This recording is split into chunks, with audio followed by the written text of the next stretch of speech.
Gente, é bom demais estar aqui de novo, compartilhando a palavra de Deus.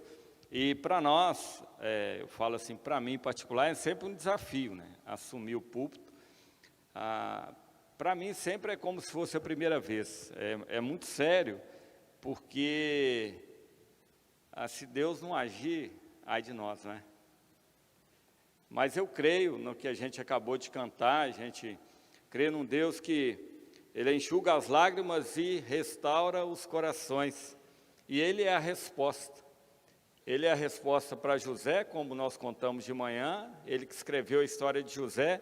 Ele é que escreve a história de cada um de nós.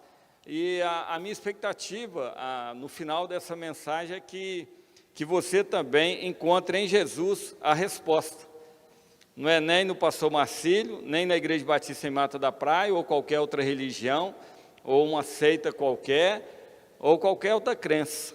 Jesus é a resposta para cada um de nós, amém? E é baseado nessa confiança, nessa fé que nós temos nele, é que eu quero compartilhar a palavra de Deus com vocês, lendo um texto muito conhecido da palavra de Deus, João capítulo 14, ao verso 6. Eu vou ler, aliás, do verso 1 ao verso 11, embora o nosso foco é o verso 6, mas para ficar mais claro aí para todos nós. João, capítulo 14, de 1 a 11. E a palavra de Deus diz assim, vou dar um tempo, né? Gênesis foi mais fácil hoje de manhã, né? Vontade de pregar sobre Joel, Naum. Mas que bom que os irmãos voltaram a usar tanta Bíblia de papel. Eu estou com a minha aqui também, meu desafio esse ano é utilizá-la para onde é que eu for. Ainda que a minha leitura diária eu costumo fazer no celular, no aplicativo, por causa das minhas marcações. Mas é bom para testemunho, é bom para a gente exercitar isso e levar a palavra de Deus com a gente de forma mais literal. Agora sim, quem encontrou diz amém. Quem não encontrou, diz, vem para EBD, estou brincando. Vamos lá, João capítulo 14, a partir do verso 1, diz assim, que o coração de vocês não fique angustiado. Vocês creem em Deus, creiam também em mim. Na casa de meu pai há muitas moradas, se não fosse assim, eu lá já lhes teria dito. Pois vou preparar um lugar para vocês. E quando eu for preparar um lugar, voltarei e os receberei para mim mesmo, para que onde eu estou, vocês estejam também. E vocês conhecem o caminho para onde eu vou. Então Tomé disse a Jesus, não sabemos para onde o Senhor vai. Como poderemos saber o caminho? Jesus respondeu, eu sou o caminho, a verdade e a vida. Ninguém vem ao Pai senão por mim. Se vocês me conhecerão também o meu Pai, e desde agora vocês o conhecem e têm visto. Filipe disse a Jesus, Senhor, mostra-nos o Pai e isso nos basta. Jesus respondeu, há tanto tempo estou com vocês, Filipe, e você ainda não me conhece? Quem vê a mim, vê o Pai. Como é que você diz, mostra-nos o Pai? Você não crê que eu estou no Pai e que o Pai está em mim? As palavras que eu digo a vocês, não as digo por mim mesmo, mas o Pai que permanece em mim faz as suas obras. Creiam que eu estou no Pai e que o Pai está em mim, creiam ao menos por causa das mesmas obras. Amém? A ideia desse texto aqui é para mostrar que Jesus veio ao mundo para mostrar quem é Deus. É como se o povo daquela época tivesse a ideia de um Deus muito distante, às vezes até vingativo, violento, um Deus que não tivesse tanto amor, tanta graça, mas esse Deus é tão amoroso, tão querido, tão apaixonado por nós, que Ele envia Jesus, e Jesus é Deus encarnado, e Ele está dizendo assim, quem vê a mim, vê o Pai. Vocês querem conhecer quem é Deus, de fato, como é que a importância que Ele tem, o tanto que Ele se importa com vocês, conheçam a mim mesmo. É isso que Jesus está dizendo. Então, cada um de nós, o desafio nosso na vida cristã, é conhecer um pouco mais desse Jesus, desse Deus encarnado, desse Deus que se importa com a gente, desse Deus que é a imagem e semelhança do próprio Deus Pai. Essa é a ideia. E ele se apresenta como sendo o caminho, a verdade e a vida. O único caminho, a verdade e a vida. Por que isso é importante? Porque, de repente, a gente acha que há muitos caminhos, ou a gente se confunde com muitas ilusões, com muitas imagens que são apresentadas para nós no dia a dia. Tantas tentações, tantas provações, e a gente se ilude com aquilo e segue por outro caminho. E a própria Bíblia vai dizer que há caminhos que ao homem parece direito, mas o fim deles é a morte, são caminhos de morte.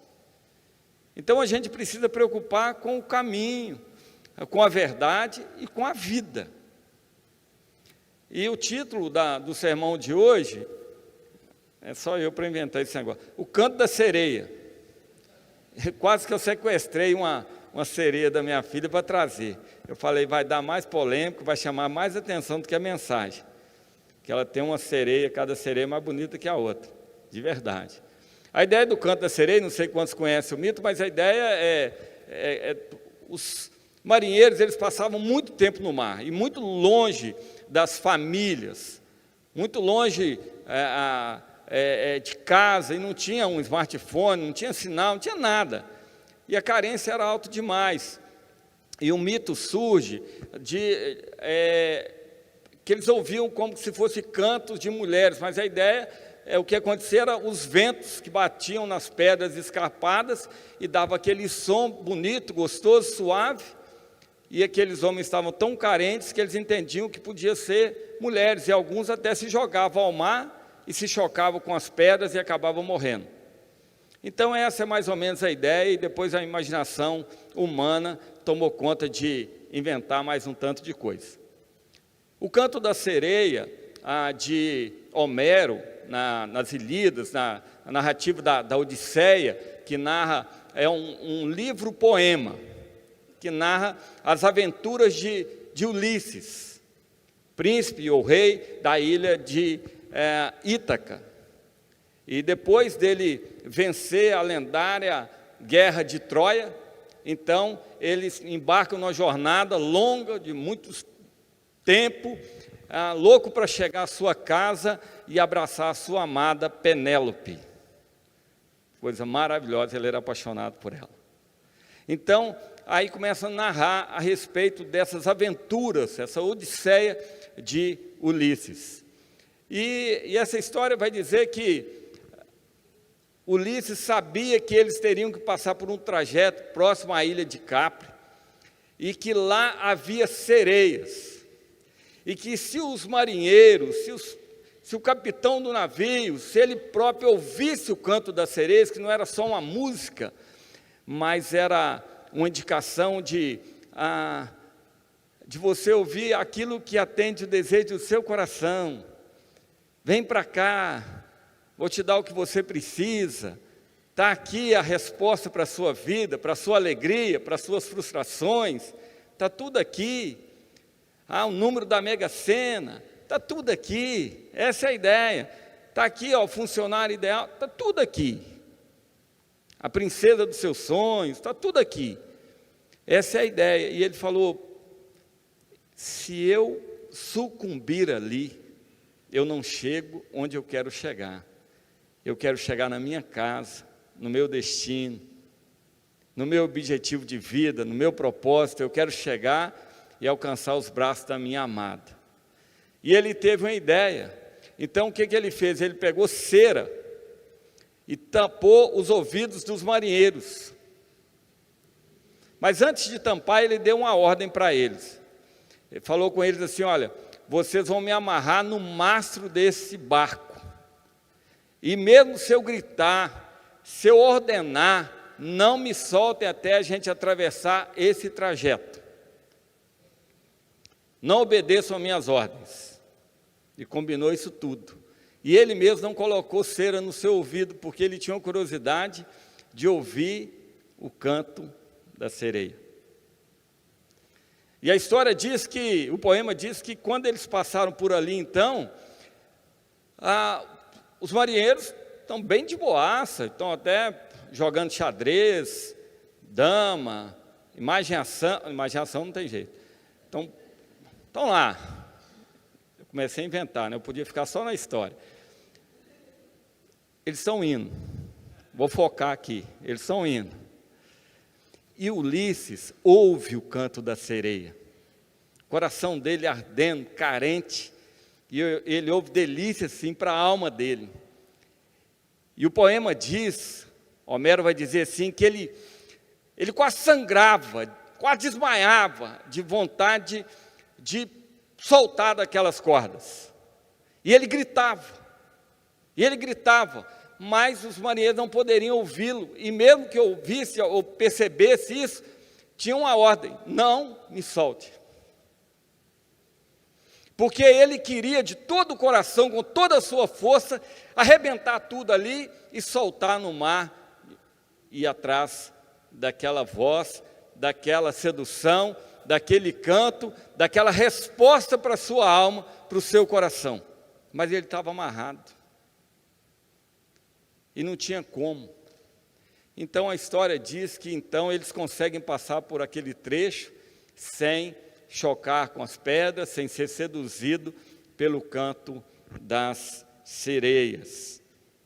O canto das sereias, ele se tornou símbolo de sedução, de tudo aquilo que a gente chama de sedução, tudo aquilo que faz com que o ser humano atenda e às vezes caia, porque ele deixa de usar a razão e fica só na emoção para atender às suas necessidades mais urgentes, e por isso às vezes paga um preço caro demais. E todos nós temos carências afetivas, carências sexuais, carências financeiras, carências emocionais, diversos tipos de carências. Nós temos muitas carências. E às vezes a gente é seduzido por alguma coisa que toca lá no fundo do nosso coração, uma carência que a gente tem, um desejo no nosso coração. Vou fazer uma pergunta para vocês aqui. Quem aqui pagaria entre R$450 a R$600 num cappuccino? Eu sei que tem gente que paga, mas não quer levantar a mão. Tudo bem.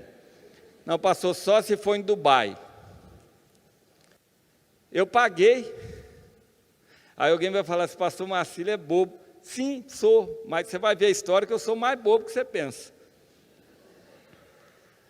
Gente, pensa num cara. Eu estava no aeroporto, eu devia estar viajando de avião, porque alguém pagou a passagem para mim, que eu não tinha nem dinheiro para pagar a passagem de avião, não sei nem o que eu estava fazendo naquele aeroporto.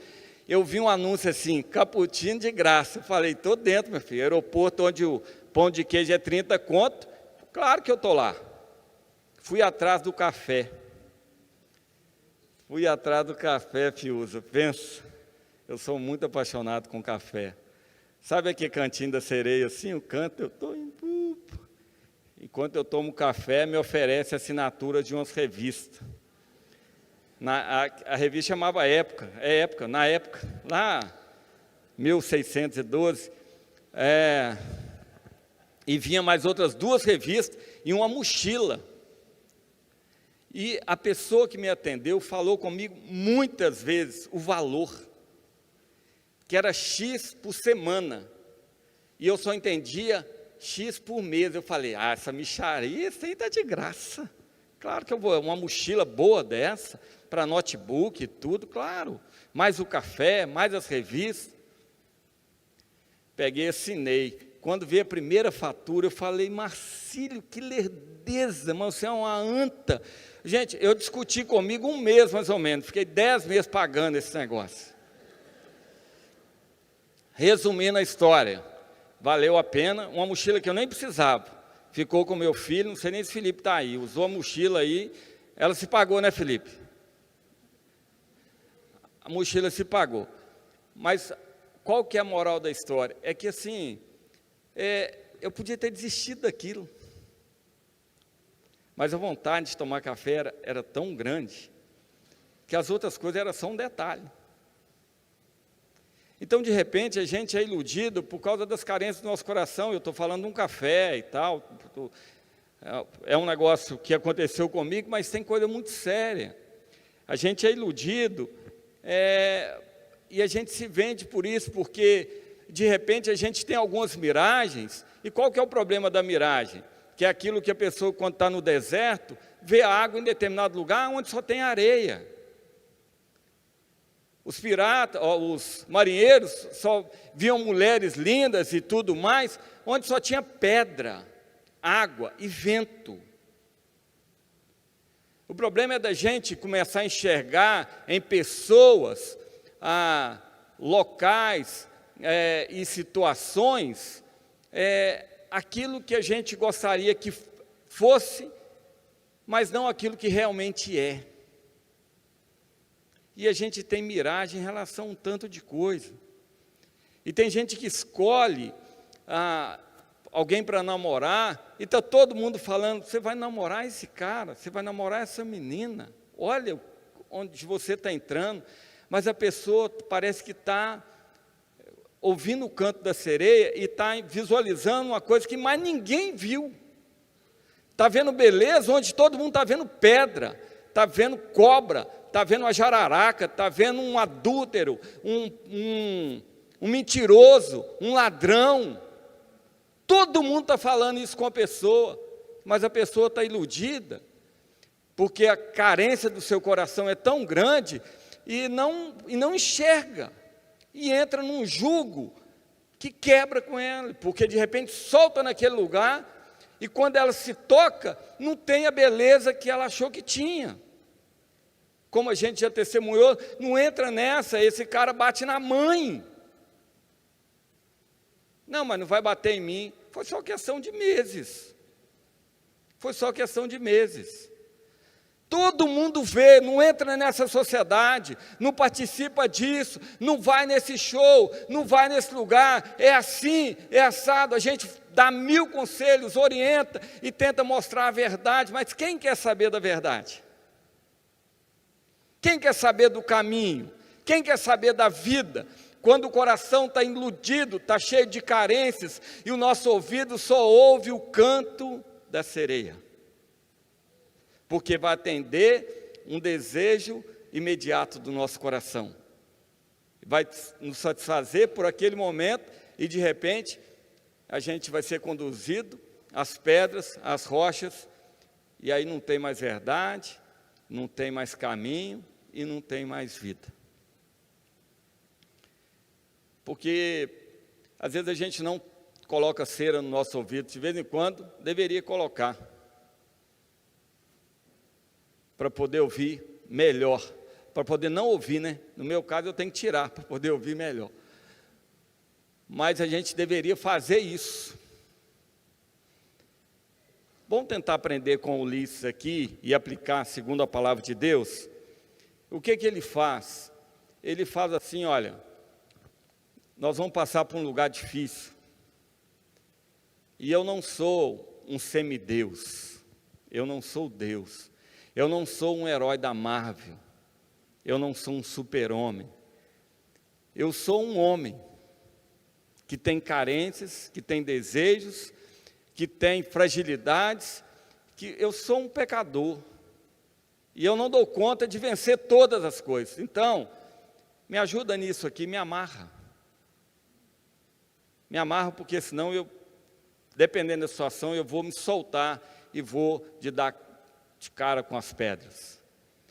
Sabe, de vez em quando a gente precisa ter a humildade, o senso de quem nós somos mesmo. E para a gente pedir ajuda, se submeter a um tratamento, pedir, às vezes, um tratamento psicológico, talvez um aconselhamento espiritual mais propositivo, mais intencional, com mais disciplina, por mais tempo. De repente a gente precisa que alguém nos amarre em algum lugar, que alguém nos prenda em algum lugar para a gente não correr risco de ir para onde a gente não gostaria de ir, de verdade,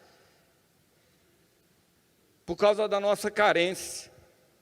Mas de vez em quando a gente é orgulhoso demais, a gente acha que dá conta, E que todo mundo cai naquilo, mas a gente não vai cair, que a gente é forte demais, então nós vamos chegar lá e vamos conseguir. E que a gente pode fletar com o pecado. E só um joguinho aqui. Então é só um joguinho. O Brasil passou os Estados Unidos em quantidade de apostas, arredondando 110 milhões de apostas, contra 79 milhões dos Estados Unidos. Dos 14 bilhões do Bolsa Família, 3 bilhões foram para as bets, para as apostas aí. Isso só o que foi contabilizado pelo Pix. Porque a gente é iludido por essas coisas e a gente acha que dá conta que eu só vou até ali e vou conseguir voltar. Quantas pessoas a gente já atendeu de alguém que começou fazendo só uma aposta, só correndo um pequeno risco, e de repente ele teve que desfazer da casa, o casamento dele se foi, o carro, tudo, para poder cobrir aqueles furos.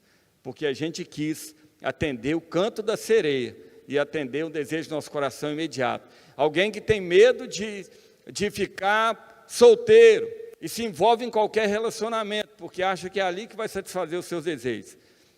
Alguém que está com medo de entrar e não conseguir prosperar na vida, então submete ao canto da sereia e vai para trabalhos que não são dignos de um servo de Deus, ou nenhum de nós.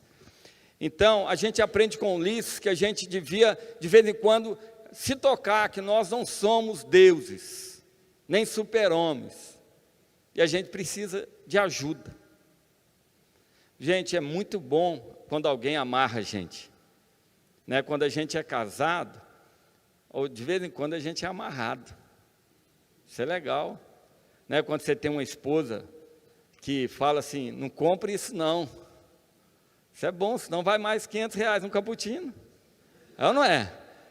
Que legal quando você pega e submete a opinião do seu pai, da sua mãe, de um servo de Deus que tem autoridade espiritual sobre sua vida, quando você se amarra a esse tipo de convicção, de pessoas que te dão um amparo para você passar por essa sedução toda que a vida tem, que te oferece, e você não cai. A segunda coisa, que é também simbólica e significativa para a gente, é que ele fala assim, me amarra ao mastro, não é nem na cama, não é nem no latão, não é no canto qualquer, é no mastro. Isso é tão interessante porque todos nós, para nós, o madeiro só tem um, que é a cruz de Jesus, amém? A gente devia ser amarrado ali, viver à sombra da cruz. Paulo vai dizer assim, eu não vim para pregar para vocês usando filosofia humana, ou sabedoria humana, nada, palavras difíceis, nada disso. Embora ele pudesse, por causa do conhecimento dele, ele poderia esbanjar o seu vocabulário e tantos idiomas que ele conhecia, mas ele fala assim, eu não fiz isso só para a cruz de Cristo não se tornar vã. E eu prego a Jesus Cristo, este crucificado. É a cruz de Cristo. É o lugar da nossa segurança. A gente não pode ser amarrado a uma religião, a um líder religioso, a uma música, a uma ideologia. A gente precisa ser amarrado de um lugar que nunca foi abalado, nunca será abalado. É a cruz de Cristo. É o lugar onde há a expressão maior de Deus, um grito de Deus, dizendo assim, eu me importo com você. É ali que deveria estar a nossa âncora, é ali que deveria estar a nossa algema, o nosso corpo preso ao madeiro. Porque na realidade, é lá que deveria estar cada um de nós. Mas Jesus assumiu aquele lugar. E agora a gente se coloca naquele madeiro não para ser crucificado, mas por causa daquele que foi crucificado. E ele é a nossa segurança, nós cantamos isso aqui. não é? A segunda música, aclame ao Senhor, como é que começa, Iago? Meu Jesus, Salvador, outro igual não há. E não há mesmo, Então, não é nem de forma simbólica, gente, é pela fé mesmo, ser amarrado à cruz. E por último, o simbolismo dele estar amarrado àquele barco, é porque o barco é que o levaria para o seu destino final, para os braços de Penélope e para a sua casa. A gente se perde ouvindo os cantos da sereia e às vezes a gente nunca chega ao nosso objetivo e ao nosso propósito, por causa das ilusões, das seduções que acontecem durante a nossa vida. Porque ele ficou preso à sua embarcação, aquilo que o levaria para o seu destino, para o seu propósito, para o seu objetivo de vida, ele conseguiu chegar lá. Ele estava comprometido com aquilo que era a razão maior da sua vida. Por isso que Paulo vai afirmar em Colossenses capítulo 3, verso 13, ele diz assim: porque quanto a mim, esquecendo-me das coisas que para trás fico, e prosseguindo, seguindo aquelas que estão adiante de mim, eu prossigo para o alvo da soberana vocação de Deus em Cristo Jesus. Basicamente ele está dizendo assim: o meu alvo é Cristo, meu objetivo é Cristo. Para mim Ele é o viver, o meu morrer é Cristo, o viver é lucro. Para mim a minha vida está escondida nele,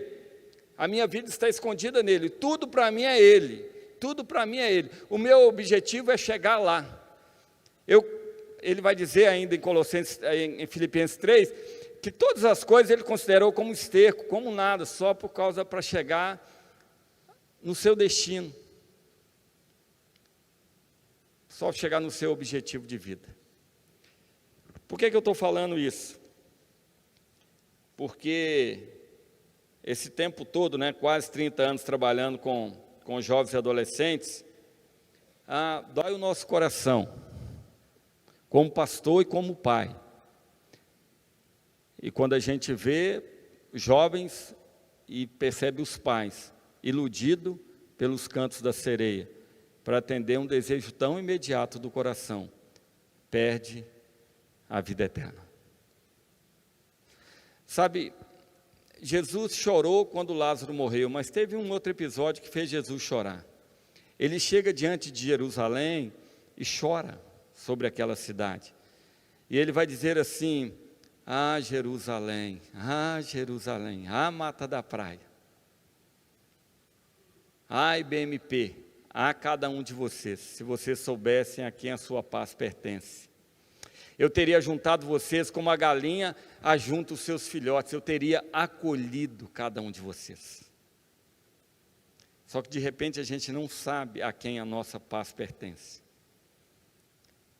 Porque a gente não está preso ao madeiro, à cruz, porque a gente não se humilhou o suficiente, porque a gente preferiu, soltinho, ouvir o canto da sereia e de repente a gente se jogou nas águas profundas da incerteza, da falta de convicção, de um prazer aqui e agora, e perdemos aquilo que é mais maravilhoso para nós. Por isso é tão importante a gente ler e reler o que está em João capítulo 14, verso 6. Eu sou o caminho, a verdade e a vida. Gente, o caminho é tão interessante. Quando eu era adolescente, eu curtia muito levar meus amigos da pelada para fazer estudo com meu pai, porque eu não tinha sabedoria para fazer estudo, eu não tinha nada. Aí eu tinha o meu time de futebol, aí eu levava os caras lá, mas era muito engraçado, porque pai era muito sagaz, pai era muito inteligente. Meu Deus, era legal ele fazer estudo, porque ele pegava e quase que ele tinha decorado a Bíblia. Então ele pedia para a pessoa abrir a Bíblia e fazer qualquer pergunta, e ele falava: abre em tal lugar aí, e a pessoa lia, e ele falando sobre o caminho, ele falava assim: não adianta você ter fé só, ser bom. Por exemplo, agora, né? Está minha irmã caçula ali, e deve ter mais alguns mineiros aqui, eu sou mineiro também, e cansei de vir para Vitória de férias. Aliás, minha lua de mel foi aqui, há 32 anos atrás. Pensa, minha Malibu, olha, pensa, minha ilha. Aí, é o meu Cancún da época. Aí vim aqui, mas já vim de trem, de ônibus, de carro, de jegue, de cipó, exagerei, né? Mas já vim de todo jeito. Mas meu pai costumava dizer assim, se você quiser ir para Vitória, com todas as boas intenções do mundo, sendo honesto, com fé no seu coração, com alegria, com bronzeador, com tudo, protetor, tudo. Mas se você pegar o ônibus para Curitiba, é para Curitiba que você vai. Eu achava isso legal, nunca mais esqueci disso. Porque tem gente que acha que pode pegar qualquer estrada e ir para o céu. Pode ouvir qualquer voz e mesmo assim vai chegar no céu. Você pode chegar em Roma, pode chegar na Itália, pode chegar em Guarapari. No céu não. A Bíblia diz assim, é só um caminho. Ele diz assim, eu sou o caminho.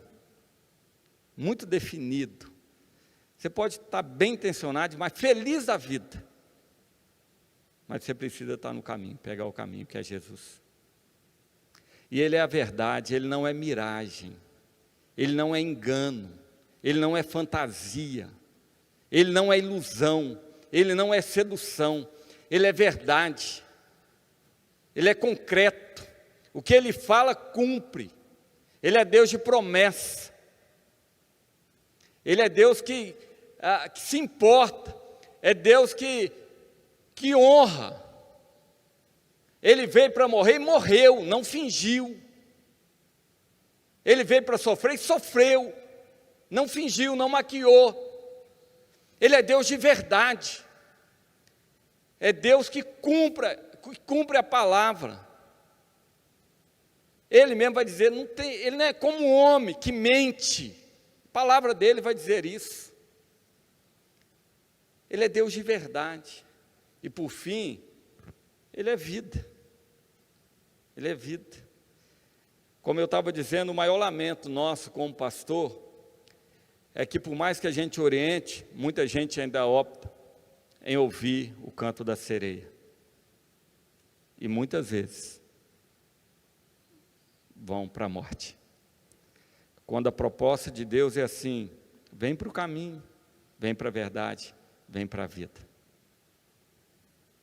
E seja tão pronto para estar amarrado à cruz de Jesus, tão pronto para segui-lo de perto, porque vale a pena, vale a pena, vale a pena. Talvez você vai passar um tempo, como hoje nós meditamos, um tempo na cova, um tempo na prisão, um tempo de privações, um tempo de tristeza, vai ter várias perdas, mas no final vai ser maravilhoso. E durante a caminhada, gente, sério mesmo, faz toda a diferença enfrentar a dor com Jesus, toda a diferença enfrentar um luto com Jesus, faz toda a diferença enfrentar uma perda com Jesus, faz toda a diferença passar por mares bravios com Jesus, faz toda a diferença. Tem muitas seduções, muita coisa louca para atingir o nosso coração, mas só alguém que é capaz de nos dar vida, a vida abundante e nos levar para onde a gente deve ir, para o céu. Só Jesus. Amém?